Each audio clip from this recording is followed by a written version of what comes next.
Sábado, alegria estar com vocês, poder retornar a essa casa nova, linda, muito agradável. Deus seja louvado. A última vez que eu estive pregando aqui, vocês ainda não estavam na igreja nova e ficou espetacular. Deus seja louvado. Que esse lugar seja um lugar de bênção para salvar pessoas e guiar famílias em direção ao céu. Deus abençoe vocês a isso.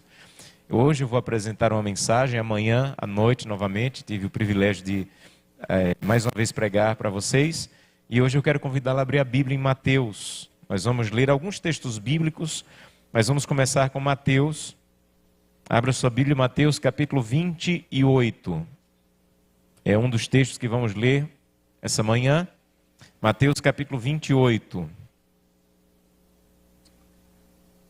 Se tiver alguém sem Bíblia aí perto de você, compartilhe a Bíblia para que todos possam acompanhar. Mateus capítulo 28, antes de lermos o texto bíblico, eu quero convidá-lo a fechar os olhos para falarmos com Deus. Vamos orar?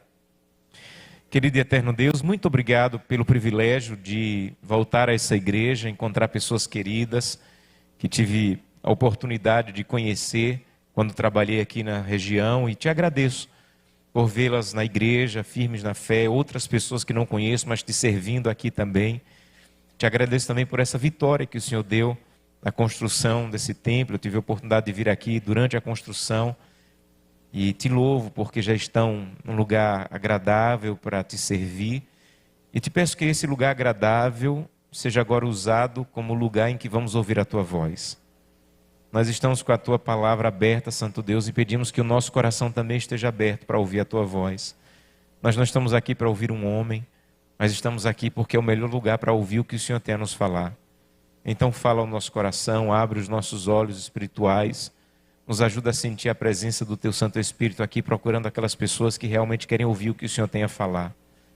E que ao final nós tenhamos a certeza de que o Senhor falou conosco através da tua palavra. Mais uma vez eu te peço pelas pessoas que estão acompanhando essa mensagem pela internet. O teu Santo Espírito não conhece distância e ele pode estar onde essa pessoa está, se ela quiser também ouvir o que o Senhor tem a falar ao coração dela essa manhã. É o que eu te peço em nome de Jesus. Amém. Meus irmãos, o mês de maio é um mês muito importante para a história da Igreja Adventista e infelizmente muitos adventistas desconhecem a importância de um evento que aconteceu de 20 a 23 de maio de 1863. Essa é a data oficial do início da Igreja Adventista do Sétimo Dia. Então agora, no mês de maio, ontem precisamente, nós completamos 162 anos de Igreja Adventista do Sétimo Dia. E se você está visitando a igreja, conhecendo a igreja, estudando a Bíblia conosco, ou se você já é membro da igreja, você precisa entender por que é tão importante você conhecer um pouco sobre essa história do início da Igreja Adventista. Há muitos grupos religiosos que dizem assim, olha, os adventistas do sétimo dia marcaram em 1844 a data para Jesus voltar. Isso é impossível por alguns motivos. E o primeiro deles, e mais lógico, é que em 1844 não existia um adventista do sétimo dia no planeta. Em 1860, aí foi escolhido o nome Adventista do Sétimo Dia, Adventistas do Sétimo Dia, porque apresenta duas ênfases da nossa mensagem bíblica. A primeira é que nós enfatizamos que Jesus vai voltar a essa terra, o advento dele. E do sétimo dia, porque nós enfatizamos que toda a lei de Deus, ela deve ser respeitada e cumprida, e também um mandamento que infelizmente foi pisado por muitos grupos religiosos, que é o sétimo dia ou quarto mandamento. Então por isso somos adventistas do sétimo dia, porque acreditamos na volta de Jesus, proclamamos a volta de Jesus e dizemos que todos os cristãos devem guardar a lei de Deus. Ela não passou, ela não foi anulada, porque o caráter de Deus está vinculado à sua lei. Então, em 1860 foi escolhido o nome da igreja. Em 1861 foi organizada a primeira associação, como nós temos aqui, a primeira do mundo. E em 1863 a igreja foi formada e começou oficialmente. Então os adventistas do sétimo dia, como igreja, como organização, eles começaram em 1863. Por que 1844 é uma data importante para a nossa visão profética? Porque é uma profecia na Bíblia, que nós conhecemos como a profecia das 2.300 tardes e manhãs, e nessa profecia que você deveria estudá-la, por isso eu sou adventista, por essa profecia diz que em 1844 duas coisas importantes iriam acontecer. No céu, Jesus Cristo iria começar uma nova fase do seu ministério no céu, no santuário do céu. E na terra, Deus iria levantar um movimento profético para pregar verdades que outros grupos religiosos estavam esquecendo ou até rejeitando. Então, eu sou adventista porque eu descobri nessa profecia a data de quando Deus levantaria um movimento que iria anunciar as mensagens que estavam sendo pisadas por outros grupos religiosos. Então nós cremos como adventistas que nós cumprimos o papel profético descrito nessa profecia de um povo que começou a estudar verdades bíblicas que estavam sendo rejeitadas por outros grupos religiosos e que nós temos o trabalho de anunciar essas mensagens e proclamar essa mensagem. Agora, você é adventista e você que está frequentando a igreja precisa entender. Apesar de crermos que Deus levantou o movimento adventista do sétimo dia para anunciar essas verdades que estavam sendo esquecidas por outros grupos religiosos, nós não nos consideramos nem mais santos, nem mais salvos, nem melhores que qualquer outro grupo religioso. Para você ter uma ideia, nós não temos na igreja adventista a crença de que só existe salvação se você for adventista. Outros grupos religiosos até têm essa crença. Só há salvação se você for dessa igreja. Alguns grupos religiosos creem nisso, nós não. Nós acreditamos, na verdade, que o povo de Deus é maior fora da igreja adventista do que dentro da igreja adventista. Que as pessoas que Deus está chamando para a salvação, eles estão em maior número fora das paredes da igreja adventista do que entre os que estão dentro das paredes da igreja adventista. Isso é tão sério para nós, irmãos. Isso é tão sério para nós, de que outros grupos religiosos, de que outras pessoas que estão em outras denominações, elas estão encontrando Jesus lá. Isso é tão sério para nós, que se uma pessoa for batizada numa igreja não adventista, e for batizada por imersão, quer dizer, coberta pelas águas, que é o batismo bíblico, e essa pessoa que foi batizada em outra igreja, que frequenta outra igreja, que é fiel nessa outra igreja, e descobre verdades bíblicas que nós pregamos, quiser se tornar um adventista, se ela quiser, ela não precisa batizar de novo na igreja. Nós acreditamos que o batismo que ela teve nessa outra igreja é válido, que a conversão que ela passou lá é verdadeira, que o Jesus que ela encontrou lá é o Jesus de verdade, e ela pode se tornar um adventista por meio de uma cerimônia que nós chamamos de profissão de fé. O que é profissão de fé? Profissão de fé é a admissão da igreja adventista de que a pessoa encontrou Jesus Cristo em outra igreja, foi batizada com batismo verdadeiro em outra igreja, se converteu em outra igreja, e que ela pode se tornar um adventista apenas publicamente dizendo: eu creio em doutrinas que eu não cria lá, mas agora eu creio de acordo com o que vocês ensinam na Bíblia. Isso é tão sério, mas tão sério, que um dia pediram a Ellen White, nós consideramos que Deus deu para ela um ministério profético.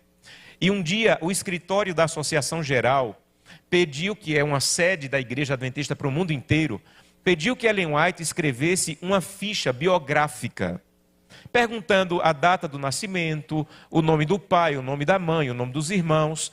Uma das perguntas dessa ficha, que temos até hoje guardada em um dos museus da igreja, uma dessas fichas perguntou assim para Ellen White: onde aconteceu a sua conversão? E ela respondeu lá com a sua própria letra: minha conversão aconteceu na igreja metodista. Porque antes de ser adventista, ela foi metodista e foi lá que ela encontrou Jesus. E não tem nada errado com isso. Jesus estava lá, encontrou com ela, ela foi convertida. E por que ela se tornou adventista em seguida? Porque ela descobriu algumas verdades na Bíblia que ela não conhecia ainda. Então entenda uma coisa de maneira bem clara. Ser adventista tem um propósito. E o propósito não é me tornar mais salvo, mais santo ou melhor. O motivo pelo qual Deus levantou esse movimento profético é um único: ir por todo o mundo pregando o evangelho e as mensagens e as verdades que outros grupos não estão pregando. Repito, isso não me torna melhor, mais salvo nem mais santo. E às vezes nós esquecemos disso. Por exemplo, um dia, em Mateus 28, Jesus estava terminando o seu trabalho, voltando para o céu e queria deixar o último recado para os discípulos. Eu estou preparando uma série de sermões que o título será Permita que Jesus fale com a igreja. Eu estou preparando sermões de textos bíblicos que às vezes nós usamos para pregar para os de fora, quando na verdade Deus está querendo falar conosco. Quer um exemplo? Apocalipse, quando a Bíblia diz assim: eis que estou à porta e bato. Se alguém ouvir a minha voz e abrir a porta, entrarei em sua casa, cearei com ele e ele comigo. Eu já ouvi esse texto muitas vezes no momento assim de evangelismo, que tem gente querendo batizar, indeciso se batiza, aí o pregador vai lá e diz assim: olha, Jesus está à porta, batendo, decida, aceite Jesus. Você pode até aplicar esse texto nesse contexto, mas tem um problema. Se você for respeitar o contexto, Jesus não está falando para gente que não é batizado, ele está falando para a igreja de Laodiceia. Pessoas que já guardavam o sábado, já eram batizadas, já devolviam o dízimo e esperavam Jesus voltar. Ele falou: está tudo certo, você está na igreja, você canta no coral, você é pastor, mas eu ainda estou em muitos aspectos fora da porta do teu coração. Igreja de Laodiceia, deixa eu entrar. Então Jesus não está falando para quem não é batizado nesse texto, ele está falando para os que já eram batizados. Um outro texto que às vezes a gente interpreta e aplica como a gente quer, é o de Mateus 28. A gente está com um problema, uma dificuldade, e diz assim: ah, mas Jesus garantiu, eis que estou convosco todos os dias, até a consumação dos séculos. Estou precisando passar no concurso. Ah, não, mas eu tenho certeza que ele disse, eis que estou convosco todos os dias. Você pode até aplicar esse texto assim. Mas se você for respeitar o contexto, olha o que Jesus realmente disse. Mateus 28, 18. Jesus, aproximando-se, falou-lhes dizendo: toda autoridade me foi dada no céu e na terra. Então, ide, portanto, e fazei discípulos de todas as nações, batizando-os em nome do Pai, do Filho e do Espírito Santo, e ensine essas pessoas a guardar quantas coisas? Todas as coisas que vos tenho ordenado, e então estarei convosco todos os dias, até o quê?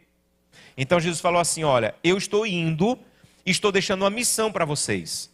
Vocês têm que pregar o evangelho a todas as pessoas desse planeta. Vocês têm que ensinar as verdades bíblicas que eu ensinei para vocês. Vocês têm que sair pregando o evangelho para todas as pessoas. E eu vou estar com vocês, não tenham dúvidas. Então, nesse contexto, gente, Jesus não está dizendo assim: eu estarei com você por causa do seu concurso, eu estarei com você por causa da sua, da casa que você quer comprar. Claro que ele vai te ajudar. Mas o contexto do texto é: eu vou estar com você quando você cumprir a missão. É isso que ele está dizendo no texto.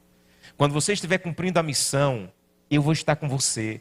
Eu vou fortalecer a tua fé. Eu vou te ajudar. Se você não tiver as palavras para falar, eu vou te ajudar com as palavras. Se você for uma pessoa tímida, eu vou fazer com que você possa alcançar corações. Eu vou estar com você. Quando? Quando você for ensinar as verdades. Quando você for pregar o evangelho. Quando você for levar alguém a Cristo. E meus irmãos, entenda bem, é isso que fortalece a fé. Ser adventista pode ser possível para alguém que diz assim: não, pastor, o que eu quero é vir à igreja, sentar no banco, assistir um bom sermão e ouvir uma boa música. É esse adventista que eu quero ser. Mas se você quer fazer parte do movimento profético que Deus levantou em 1844, você não pode simplesmente vir à igreja, ouvir sermões, escutar música e na outra semana fazer a mesma coisa. Você tem que dizer: santo Deus, eu entendi. Esse movimento profético que eu aceitei fazer parte, ele tem que pregar o evangelho para as pessoas. Eu tenho que me envolver com a missão. E o Senhor me garantiu que vai estar comigo. E eu vou com força porque o Senhor vai estar comigo. Entenda bem. Todo adventista deveria ter duas coisas na vida cristã para fortalecê-la. Primeiro, um ministério. E segundo, uma missão. Quais são as duas coisas? Ministério e missão. Ministério, gente, é o que a gente faz na igreja. Tem ministério de música, ministério de escola sabatina, ministério da recepção, ministério da criança. Escolha um ministério. Ah, pastor, mas por onde eu começo? Vou te dar uma dica. Eu sou pastor há 23 anos e eu nunca vi em 23 anos alguém procurar o Ministério Infantil, o Departamento Infantil, e dizer assim, olha, eu quero ajudar. E o pessoal do Departamento Infantil dizer, não, está completo, não precisa de ajuda não. Nunca vi.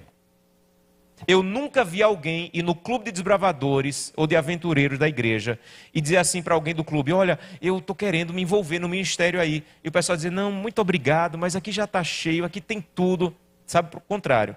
Se você for lá, eu te garanto que eles vão sugar você até a última gota. Você vai trabalhar como você nunca trabalhou na vida. Então se envolva com algum ministério da igreja. Não espere alguém te convidar, vai lá. Te oferece, diz assim, olha, eu estou disponível, como é que eu posso ajudar? Mas isso é ministério. Ministério é o que a gente faz dentro da igreja. Mas vida cristã não pode ser feita só de ministério. Eu tenho que ter também o quê? Missão. E missão é o que eu faço onde? Fora da igreja.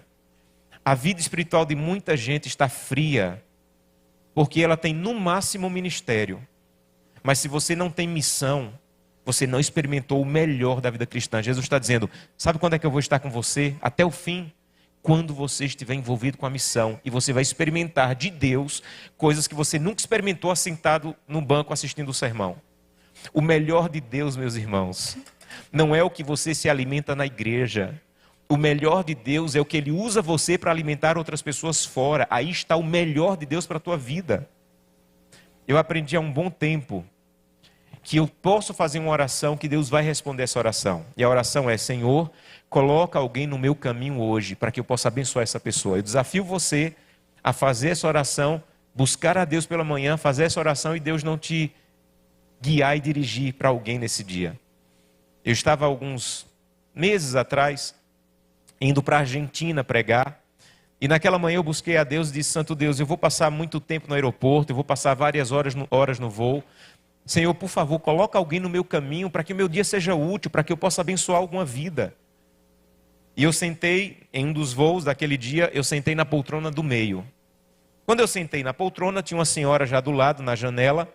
Sabe quando a gente pensa em voz alta? Ela pensou em voz alta e falou assim, o que é que eu estou fazendo aqui? Aí eu olhei para ela e disse, senhora, está tudo bem? Ela viu que eu tinha ouvido o que ela tinha falado. E ela disse assim, olha, eu não sei o que é que eu estou fazendo aqui. Eu disse assim, a senhora está no avião indo para a Argentina.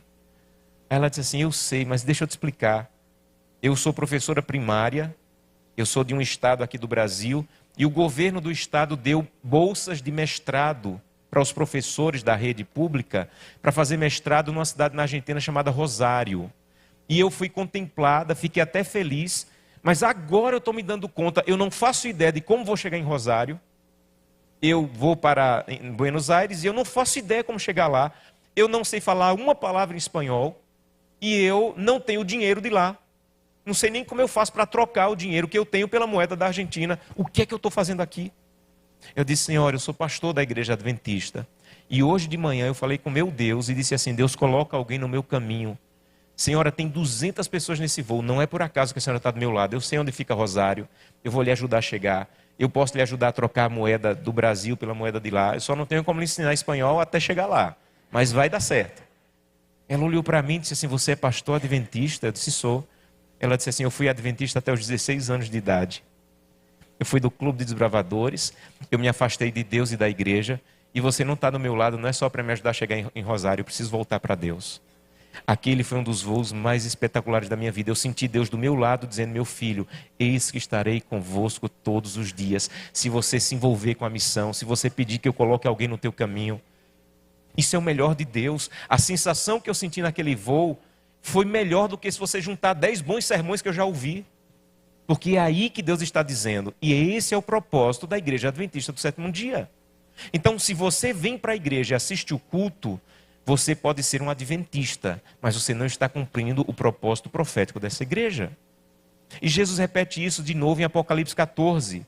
Vi outro anjo, verso 6, vi outro anjo voando pelo meio do céu, pregando o evangelho em Aracaju e região. É isso que diz o texto?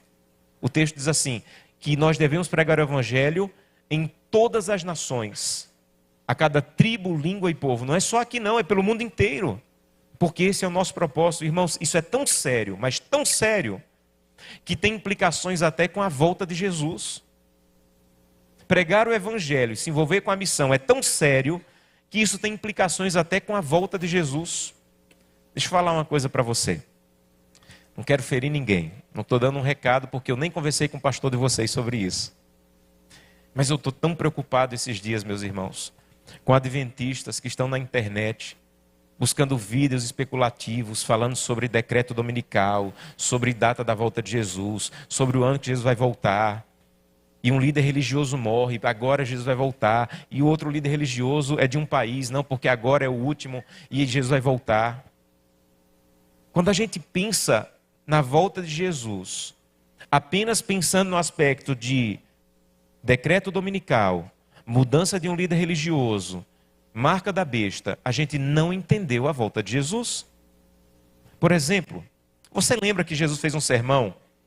E nesse sermão, os discípulos perguntaram assim: Jesus, quando o Senhor vai voltar? Gente, quando você pergunta quando, o que é que você quer ouvir? Uma data. Então, quando os discípulos disseram: Jesus, diz-nos quando o Senhor vai voltar, eles queriam que Jesus dissesse assim: arruma um calendário, pega uma caneta, eu vou fazer um círculo aqui nessa data, essa data aqui que eu volto. Jesus disse assim: não vou te dar data. Não me esperem por data. Me esperem porque você me ama todo dia. Mas eu vou dar alguns sinais gerais que vão acontecer antes do meu retorno. Aí ele falou assim no sermão: vocês vão ouvir falar de guerras e de rumores? Gente, guerra e rumor de guerra é coisa de Deus ou do inimigo de Deus? Sabe o que é que Jesus está dizendo? Guerra e rumor de guerra é coisa do inimigo de Deus. Então nada que o inimigo de Deus faça vai determinar a gloriosa volta de Jesus. Nada. Não procurem coisas do inimigo, não procurem ações do inimigo a data da volta de Jesus. Porque não são ações do inimigo que vai determinar a volta de Jesus. Por isso ele falou: vocês vão ouvir falar de guerra e rumor de guerra, mas ainda não é o fim. Então não olha para a guerra e rumor de guerra como dizendo: não, Jesus vai voltar porque tal país está em guerra com tal país. Não, meu amigo, isso é coisa do inimigo. Para você ficar alerta que eu vou voltar, mas não é isso que vai determinar o meu retorno. Aí ele continuou o sermão dizendo assim: olha, vocês vão ouvir falar de nação contra nação. Vocês vão ouvir falar de fome, doenças e terremotos. Gente, fome, doença e terremoto é coisa de Deus ou do inimigo de Deus? Aí ele falou: então, entenda, não são coisas do inimigo de Deus que determina a volta de Jesus. Isso não é de Deus. Não sei quantos lembram na pandemia. Um monte de gente dizendo assim: agora Jesus vai voltar. Olha a pandemia mundial. Eu dizia: gente, você está dizendo que quem determina a volta de Jesus é uma doença? É uma doença que determina que Jesus vai voltar? Ele falou: não, vocês vão ouvir falar de fome, doença e terremotos. Mas essas coisas são apenas o quê? O princípio das dores. Aí ele continuou o sermão dizendo assim: vocês vão ouvir falar, quando eu estiver próximo de voltar, que a iniquidade irá se multiplicar e o amor vai o quê? Amigos, iniquidade multiplicada e amor frio é coisa de Deus ou do inimigo de Deus? Do inimigo de Deus. Por isso ele falou: ainda não é o fim. Eu quero que vocês perseverem até que chegue o quê? Ainda não é o fim. Porque não são ações de Satanás que vai determinar o glorioso retorno de Jesus. Então para de procurar na internet vídeos especulativos, de decreto, de perseguição. Você quer se emocionar com a volta de Jesus? Olha como Jesus terminou o sermão. Ele disse assim: e será pregado o evangelho do reino por todo o mundo, para testemunho a todas as nações. Gente, pregar o evangelho pelo mundo inteiro e testemunhar dele em todas as nações é coisa de Deus ou do inimigo de Deus? Aí disse assim: então virá o fim. Você quer saber quando Jesus vai voltar? Você quer se emocionar com a volta de Jesus? Se envolva com a missão e entenda que isso está se cumprindo. Isso me emociona. Eu não me emociono com decreto. Eu não me emociono com mudança de um líder religioso. Eu não me emociono com a notícia de uma guerra mundial. Eu não me emociono com a volta de Jesus, com a notícia de uma outra pandemia. Sabe o que me emociona? O evangelho do reino está chegando em cada tribo, língua e nação. Meu Jesus está às portas por isso. O que determina a volta de Jesus não são ações do inimigo. O que determina a volta de Jesus é cada pessoa que é suscetível de misericórdia, de aceitar a misericórdia de Jesus, ter a chance de ouvir. E o que eu quero compartilhar com vocês hoje é esse sinal. Jesus Cristo está voltando e eu vou te dizer por quê. Eu creio com muita convicção de que Ele está às portas. Não por causa de um decreto, não por causa da mudança de um líder religioso, mas porque o Evangelho do Reino está chegando, meus irmãos. Deixa eu mostrar para vocês. Esse mapa mostra, na parte laranja, o que nós chamamos de janela 1040. Na linha do Equador, tem ali 40 centímetros por 10 do mapa. E essa região do planeta, que tem todos esses países aí, ela tem 3 bilhões e 600 milhões de habitantes. Só nessa região, de cada 3 pessoas do planeta, 2 moram nessa faixa aí laranja. Essa é a região mais perigosa e desafiadora para pregar o Evangelho. Para você ter uma ideia, alguns desses países não tem um único cristão, nenhum cristão. E o que Jesus disse? O Evangelho do Reino precisa chegar a todas as nações. Essa região do mapa, 84% estão abaixo da linha da pobreza, tem 1,1 bilhão de muçulmanos, 1 bilhão de hindus, 600 milhões de budistas e apenas 1% de cristãos. Deixa eu te dizer o que significa isso. Se cada adventista da América do Sul, aqui onde moramos, falasse de Jesus para uma pessoa por dia, nós terminaríamos de pregar o Evangelho na América do Sul em 3 anos e meio. Deu para entender? Se cada adventista falasse de Jesus para uma pessoa por dia, em 3 anos e meio, toda a população da América do Sul ouviria sobre Jesus. Mas se os cristãos dessa região falassem de Jesus para uma pessoa por dia, eles levariam 600 anos para falar para todo mundo. Você ainda tem 600 anos para ficar nessa terra? Eu não. Então a igreja tomou uma decisão. A decisão é a seguinte: não vamos ficar só orando por eles. Vamos enviar pessoas para pregar o Evangelho aí. E a igreja criou um projeto chamado Mission Refocus. A ideia desse projeto é escolher famílias que estejam dispostas a deixar tudo no seu país e mudar para aí, para passar uma parte da vida pregando o Evangelho em lugares que você e eu não temos coragem talvez nem de passar férias. E a igreja foi desafiada aqui na América do Sul de enviar 50 famílias. A pergunta é, onde é que eu vou encontrar 50 famílias para deixar tudo aqui e morar lá? Para você ter ideia do que é ser cristão nesse lugar, em um desses países, vários deles funciona a Rádio Mundial Adventista. Então, a igreja não pode entrar com pessoas, mas o sinal da rádio pega lá.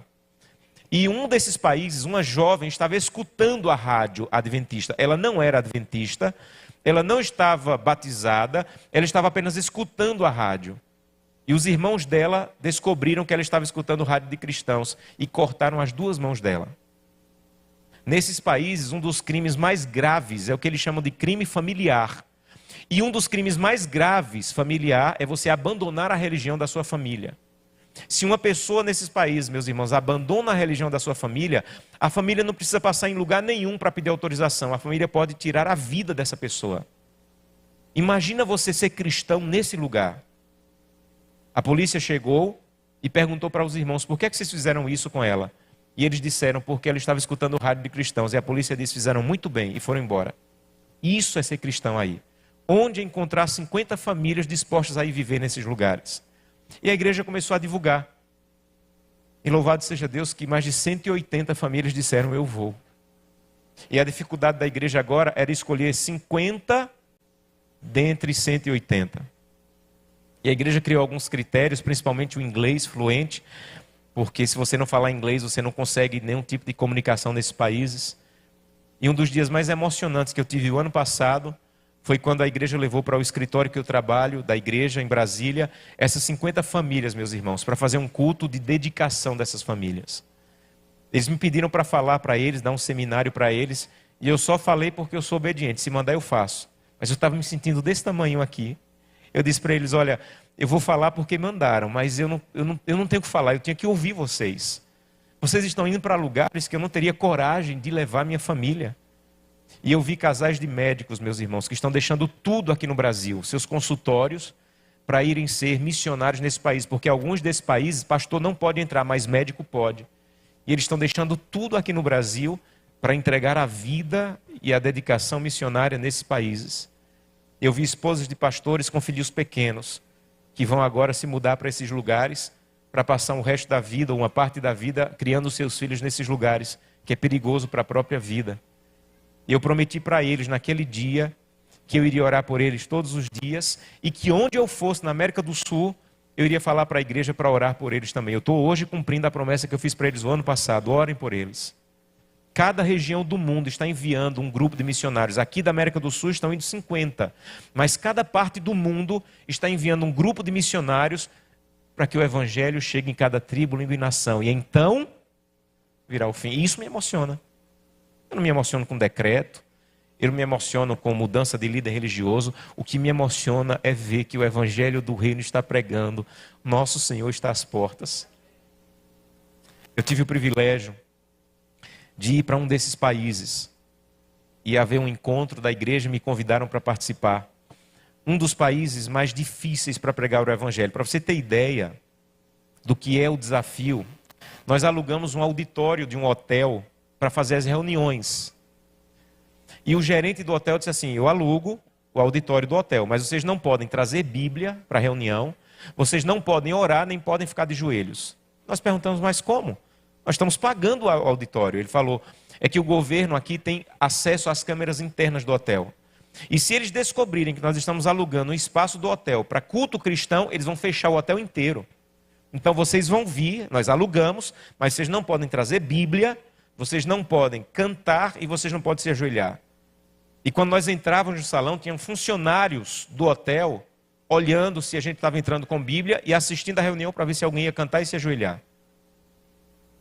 Você imagina o que é ser cristão nesse lugar? Nesse lugar, nesse país, irmãos, nós temos um internato, uma escola, como temos a FADBA. E os missionários que moram lá, eles não podem sair na rua batendo na porta, entregando livro missionário e oferecendo estudo bíblico. Isso é proibido no país. Então eles pensaram, já que não dá para pregar o evangelho, nós podemos ajudar a população.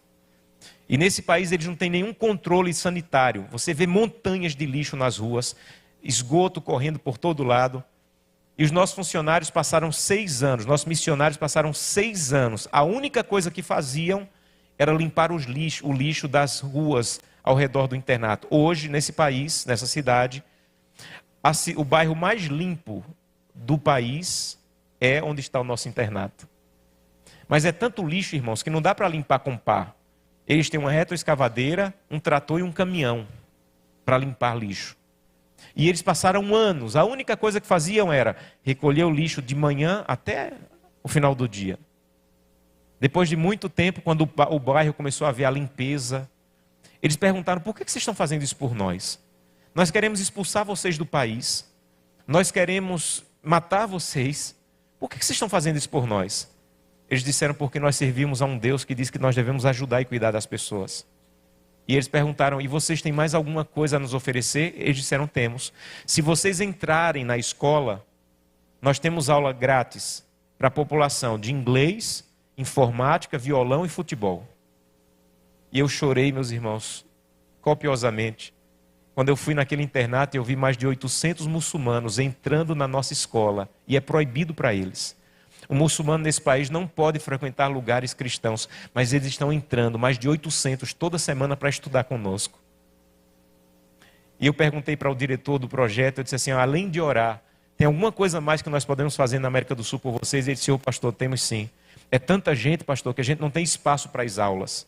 Então tem aula que é embaixo de árvore, tem aula que é na grama, nós temos terreno, é um terreno grande, um internato, mas nós não temos recursos para construir. Nós precisamos de $40 mil para construir salas de aulas para eles, para as aulas. E há alguns meses, meus irmãos, a igreja aqui na América do Sul enviou $40 mil para eles. E sabe de onde saiu esses $40 mil? Daqui, ó. Uma parte da nossa oferta, ela foi usada para enviar, e está pagando esses missionários lá, está ajudando. E todos os meses eles me mandam um vídeo, todos os meses, mostrando o que está acontecendo. Eu queria compartilhar, vou ver se vai funcionar, pelo menos 2 com vocês. Tudo o que vocês estão vendo aí são as construções que foram feitas com os recursos que foram daqui. Tem o áudio, não sei se vai sair o áudio. Nenhuma dessas pessoas são cristãs, mas estão entrando com a sua família no nosso colégio para estudar conosco. Esse vídeo agora é do mês passado. Sabe o que aconteceu mês passado? Eles fundaram o primeiro clube de aventureiros da história desse país. E fizeram o primeiro aventuri da história do país. Aí tem que dar o play também, não sei se vai funcionar. Vê se encontra um play aí embaixo do vídeo. E esse é o vídeo que eles me mandaram mês passado, do primeiro aventuri do país, da história do país. Sabe o que é isso? O evangelho do reino está chegando em cada tribo, língua e nação. E então, Jesus está voltando. Por isso aqui. Isso é tão forte, meus irmãos, mas tão forte, que nesse país acontece o que eles chamam de Primavera Árabe. Primavera Árabe é um movimento entre o mundo muçulmano para, numa data específica, em alguns países, expulsar cristãos e estrangeiros do país. E em alguns países, como nesse, é uma data muito violenta. As pessoas até matam cristãos e queimam e destroem igrejas. Mas eles divulgam a data. Eles dizem, vão embora, porque essa data é a Primavera Árabe. E quando a igreja soube dessa data, há alguns anos, a igreja decidiu mandar que todos os missionários saíssem do país. Todos, pastores e missionários, todos tinham que deixar o país. Porque a vida é mais importante. E aí todos os pastores e missionários deixaram o país. Mas saíram com o coração na mão, pensando, meu Deus, quando nós voltarmos, vai estar tudo destruído. Construímos com tanto sacrifício, mas saíram todos. E durante a saída deles, meus irmãos, eles viram na mídia que aconteceu um verdadeiro milagre. Essa é uma das fotos da Primavera Árabe daquele ano. Os muçulmanos deram as mãos ao redor das nossas igrejas e do nosso internato e disseram, aqui vocês não vão tocar, porque eles estão cuidando de nós mais do que ninguém nunca tocou. Nenhum desses homens são adventistas, todos são muçulmanos, mas eles fizeram uma corrente ao redor das nossas igrejas, dizendo assim, aqui vocês não tocam. E quando os missionários voltaram, não tinha uma telha faltando em nenhuma das nossas igrejas, porque a própria população cuidou daquilo que era de Deus. E quando eles voltaram, eles recomeçaram o trabalho, porque a população estava sendo cuidada e conhecendo a verdade e o amor de Deus. Sabe o que é isso?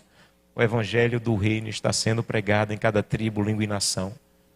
Se você tem alguma coisa a colocar em ordem para o encontro de Jesus, coloque em ordem hoje, porque ele está às portas. Mas não é por causa de um decreto, não é por causa de um evento político, é porque o evangelho do reino está sendo pregado em todos os lugares. Então você quer fazer parte desse movimento profético? Você tem que dizer, Santo Deus, coloca alguém no meu caminho. Onde eu estou, eu quero pregar o evangelho com os meus dons. Eu quero fazer com que pessoas conheçam a tua verdade. Onde eu não estou, eu quero que os recursos que o Senhor colocou na minha mão possam chegar para esses missionários, continuarem pregando o evangelho em lugares que eu não tenho coragem de ir. Quer ver outra história linda? Em um desses países, não havia até 8 anos atrás nenhum cristão. Imagina o que é um país sem nenhum cristão. E um dia um jovem, ele mandou um e-mail para a Rádio Mundial. Ele estava escutando a Rádio Adventista. E ele disse assim, olha, eu estou escutando a rádio e eu quero entregar minha vida a essa verdade. Eu quero ser batizado. Seria o primeiro batismo do país. O problema é, e se não fosse verdade? E se ele fosse alguém querendo apenas descobrir quem é um cristão? Porque nesse país é autorizado matar cristãos. E a igreja tinha que encontrar um pastor para ir lá, ver se era verdade. O problema era, e se não fosse verdade? Eu queria ter só a metade da coragem desse pastor que foi escolhido para ir. E quando ele chegou lá, não era verdade. Não tinha só ele preparado. Ele tinha preparado uma parte da família dele para batizar. Mas nesse país não dá para você ir para um rio, um lugar público, assim, de fácil acesso, para batizar pessoas. Então, eles construíram, essas fotos são do dia, da semana. O pastor com essa família construiu essas cabanas no meio do deserto, no meio do nada, para que o pastor pudesse passar uma parte da semana estudando a Bíblia com eles e fortalecendo aquilo que eles tinham escutado na rádio. E eles ficaram nessas cabanas, sem água, sem energia, fizeram a primeira Santa Ceia da história desse país, dormiam nessas camas, e no deserto tem muita areia, mas não tem o quê? Água. E para batizar precisa de quê? Então, eles contrataram 8 camelos, com pessoas ali trazendo água lá do outro lado. Essas pessoas trouxeram, tinha um tanque lá, eles não sabiam para que era, não sabiam se era para banho, se era derramaram a água e foram embora, mas não era para qualquer outra coisa. Aquela água era para o batismo. E o pastor teve o privilégio de batizar os primeiros adventistas desse país. E hoje esse jovem, a igreja está pagando, ele está fazendo teologia, e quando ele terminar ele vai voltar para esse país para ser o primeiro pastor adventista do país. Sabe o que é isso? Jesus está às portas. E como eu sei? Porque ele falou que quando o evangelho do reino chegar em cada tribo e nação, então virá o fim. Eu não sei quanto você ama a volta de Jesus. Eu não sei quanto você aguarda que Jesus volte. Eu aguardo com toda a expectativa. Eu já perdi pessoas que eu amo. Eu vejo pessoas que eu amo envelhecendo e ficando doentes. Eu vejo casais que eu amo me ligando dizendo: pastor, eu estou divorciando.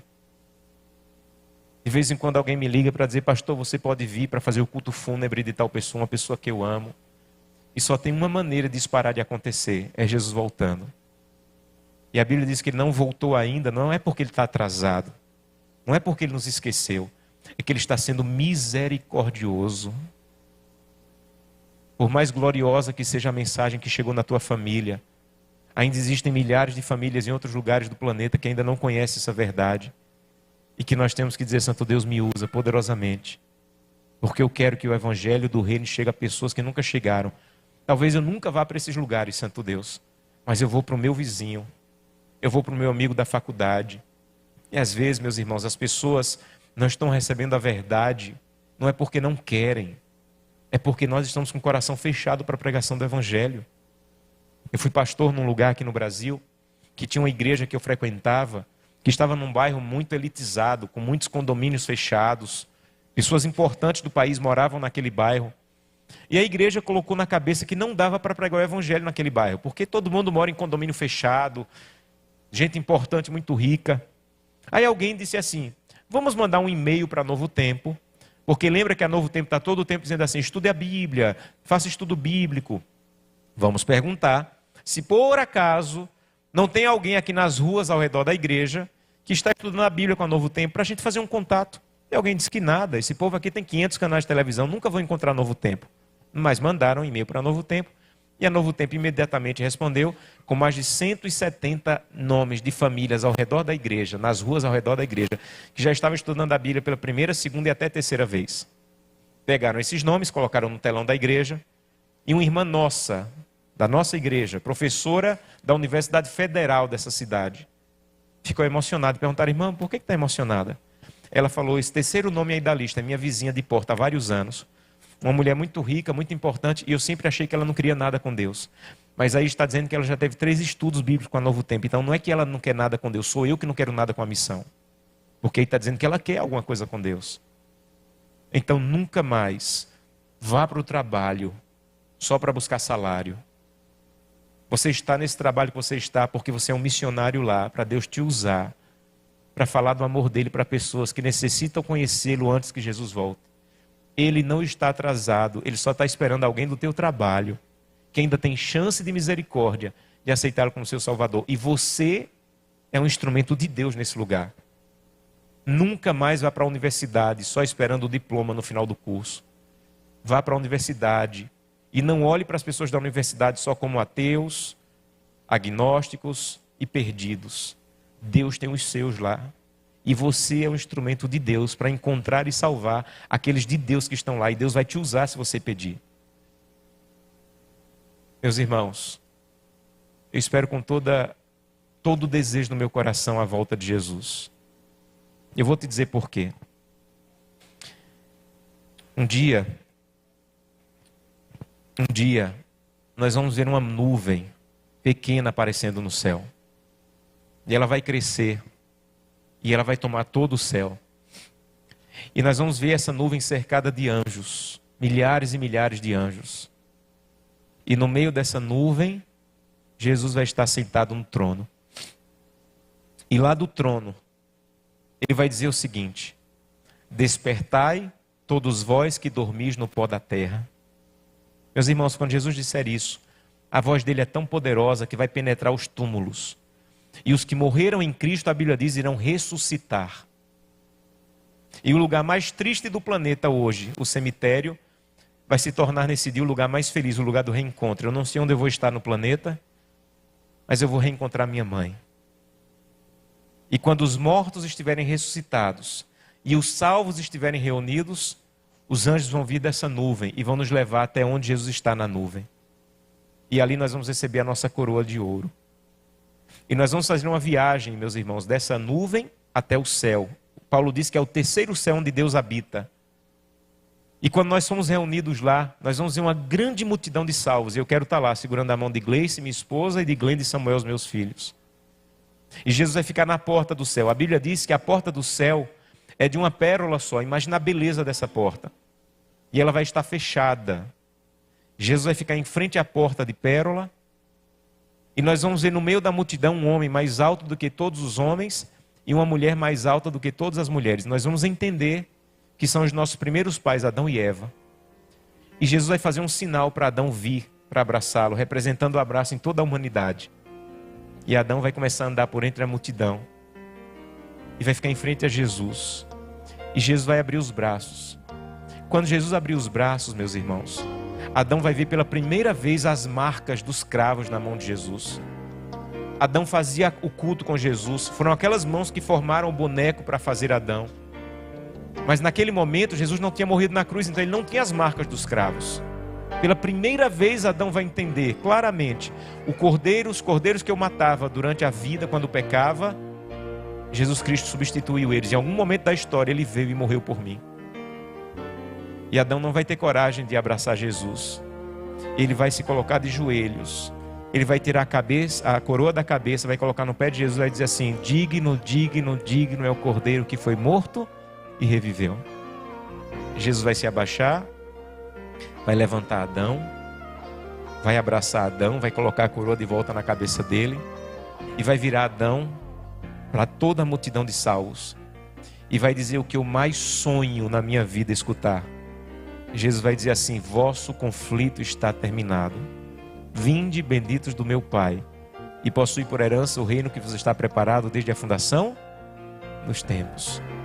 Quando você e eu escutarmos isso, você vai entender: nunca mais divórcio, nunca mais dívida, nunca mais depressão, nunca mais hospital, nunca mais cemitério, nunca mais. Jesus vai abrir a porta do céu. E quando ele abrir a porta do céu, ele e Adão à frente vão conduzir toda a multidão de salvos. Você já vai estar completamente feliz de estar lá. Completamente feliz. Você viu Jesus na nuvem, você viu Jesus na porta do Éden, mas em algum momento Jesus vai começar a andar entre as pessoas e vai se aproximar de você. E você vai pensar: será que ele está vindo falar comigo? E ele vai ficar na sua frente. E ele vai tocar o seu rosto, vai enxugar do seu rosto a última lágrima. Eu tenho a minha teoria sobre a última lágrima. O que for vai ser bom, mas eu acho que a última lágrima é aquela dor que você passou na terra e Deus nunca te respondeu por quê. Quando minha mãe faleceu, era o ano do meu casamento, ela estava organizando tudo. Era o início do meu ministério, ela era mais a pastora do distrito do que eu. E Deus me confortou, Deus me ajudou, mas Deus nunca me respondeu por que naquele momento, por que eu orei tanto e ela não melhorou. Quando ele enxugar a minha lágrima, ele vai dizer: meu filho, eu te amo, nunca deixei de te amar. Eu vou dizer: Jesus, louvado seja o teu nome, porque aconteceu do jeito que aconteceu. E ele vai me abraçar e dizer: seja bem-vindo para a eternidade. Então sabe por que eu dou o melhor da minha vida pela pregação do Evangelho? Sabe por que eu quero falar para o máximo de pessoas sobre a volta de Jesus? Sabe por que eu acordo todos os dias para orar e estudar a Bíblia? Porque eu não quero perder esse abraço. Não é porque eu sou pastor, não é porque eu recebo da igreja para pregar o Evangelho, é porque eu não quero perder esse abraço e eu quero que ele seja logo. Então eu quero fazer 2 convites essa manhã. O primeiro convite é para alguém que está aqui e que talvez seja o motivo da espera de Jesus.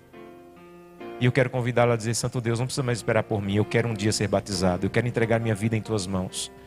Eu queria que vocês colocassem em pé alguém que gostaria de essa manhã dizer: Santo Deus, eu quero um dia entregar a vida ao Senhor e ser batizado. Se eu sou o motivo de o Senhor estar esperando, não espere mais, eu quero entregar minha vida ao Senhor. Coloque-se em pé, eu quero orar por você. Alguém está se preparando para um dia ser batizado e gostaria de hoje dizer: Santo Deus, eu quero, amém, Deus seja louvado. Permaneça em pé, eu quero orar por você. Quando a gente se coloca em pé, não é para que as pessoas vejam, é para que Deus veja o que está se passando no seu coração. Que Deus te abrace e te dê paz. Permaneça em pé, eu quero orar com você. Há mais alguém que está se preparando para um dia ser batizado e gostaria de ficar em pé e dizer: Santo Deus, eu quero entregar a vida em tuas mãos, e um dia eu quero ser batizado, eu quero ter paz, e eu quero que quando o Senhor retorne a essa terra, eu quero receber esse abraço. Amém. Deus te abençoe. Permaneça em pé, eu quero orar por você também. Há mais alguém? Coloque-se em pé. Eu não quero terminar sem dar essa oportunidade para que você diga isso a Deus, o seu desejo. Amém. Deus seja louvado. Amém. Há mais alguém? Às vezes eu prego e alguém diz assim: pastor, se o senhor esperasse mais 10 segundos, eu levantava. Então eu vou te esperar os 10 segundos que alguém um dia me pediu. Se você quer dizer isso a Deus, amém. Deus seja louvado. Amém. Há mais alguém? Coloque-se em pé, eu quero orar por você. Amém. Segundo convite. A você que já foi batizado e que quer dizer a Deus essa manhã: Santo Deus, eu não quero apenas vir à igreja. Eu quero ser usado lá fora para a tua glória, para que outras pessoas conheçam. Eu quero continuar sendo fiel para que onde eu não vou, esses homens e mulheres corajosos tenham condições de pregar. E eu quero ser usado poderosamente por ti. Esse é o seu desejo? Feche seus olhos, vamos falar com Deus. Querido Pai, eu te agradeço por essas 5 pessoas que se colocaram em pé. Elas estão dizendo: Santo Deus, essa é a decisão da minha vida, a decisão mais correta que elas já tomaram na vida. Eu te peço que o Senhor possa abraçá-las e que elas saiam da igreja hoje sentindo uma paz que elas nunca sentiram na vida, a paz que a Bíblia diz que excede todo entendimento. Talvez elas já tenham fugido dessa decisão, mas que elas não fujam mais, que muito em breve elas sejam batizadas e que elas sejam recebidas por ti para a vida eterna.